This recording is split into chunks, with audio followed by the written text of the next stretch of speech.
The wife of Romania's dictator, Elena Ceausescu, earned the title of most hated woman in the country.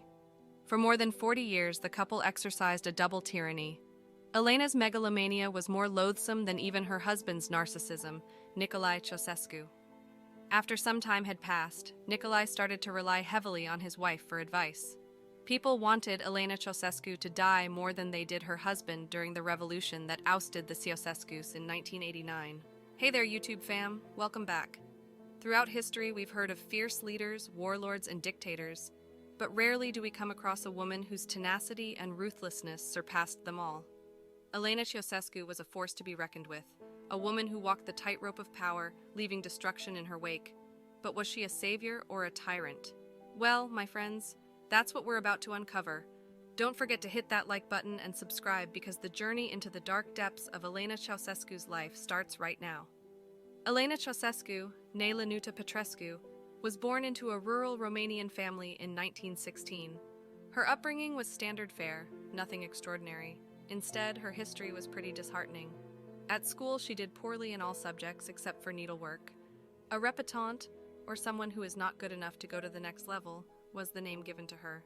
Then, after finishing school, she worked in a relative's medicine plant, despite its less than stellar reputation. Elena, like her husband Nicolae, became a vulgar socialist in latter life. She met her future husband after joining the Romanian Communist Party. Both were ideal party nobodies who would, in a twist of fate, rise to prominence under Stalinist Romania.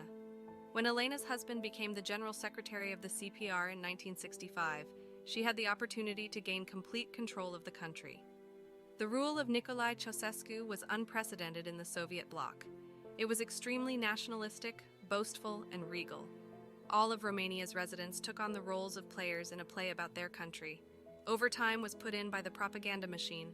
The propaganda for both Nicolae Ceausescu and Elena was always overblown, but for Elena it was completely made up.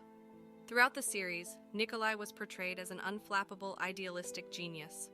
In terms of looks and brains, Elena was unparalleled, the theoretical socialist perfect spouse. There are many portraits of the two leaders, who never seem to age, created by Romanian painters. The moniker scientist of world renown may be the worst possible epithet to be applied to Elena. Elena's scientific findings have been celebrated in songs and films that have been broadcast around the world. She managed to fool a lot of people with her act, the West included. Ghostwriters have penned many works, including many about chemistry and other scientific disciplines. For Elena, there was just one rule: you write, I sign. Truth be told, Elena was a dim-witted old fogey who didn't even grasp the molecular formulas for water and carbon dioxide. There will be instances when her lack of knowledge would be obvious. Elena would always ask her staff for help when faced with a challenging question. Elena occasionally received an invitation to a global scientific conference. After reading her writing, which she didn't actually write, the event's organizers assumed she was an authority. She would travel with a translator so she could continue to put on this front. In reality, the translator was a highly accomplished scientist who would correct the audience's questions in place of Elena's factually incorrect ones. The interviewer was never given permission to translate from Elena herself, but only from people speaking on her behalf. Elena was going to get her biggest award yet while she was over in England. At the Royal Institute of Chemistry, Elena earned a certificate that helped her maintain the illusion that she was a brilliant scientist. It was one thing to misrepresent oneself to the world in terms of appearance and skill, but quite another to lead a country. The populace was more afraid of and hated Elena, the lesser of the two tyrants. The Ceausescus traveled to PRC in 1971. While Nicolae was meeting with Chairman Mao, Elena became close with Jiang Qing, Mao's wife. Jiang Qing persuaded Elena that she should rise to a higher position in the administration on her own merits. Elena listened carefully to what Jiang Qing had to say. By the decade's conclusion in Romania in the 1970s, the pair had become corrupted by the perks of power. Among the people in Nicolae's life, Elena had the most negative impact. She had tremendous control over him. For example, whenever Nicolae Ceausescu delivers a decree or provides an opinion during a recorded address given before a party convention, he appears to turn to his wife. Over the course of her career, Elena has climbed the ranks of the party and the government, eventually becoming the leader of both. Elena was so reviled that she earned the nickname Viper from her other partygoers. The company of Elena was likewise unpleasant. She was stern, stuffy, and completely without a sense of humor.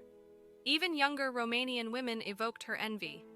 A famous young actress's career was destroyed by Elena because she was jealous of the other woman's physical attractiveness.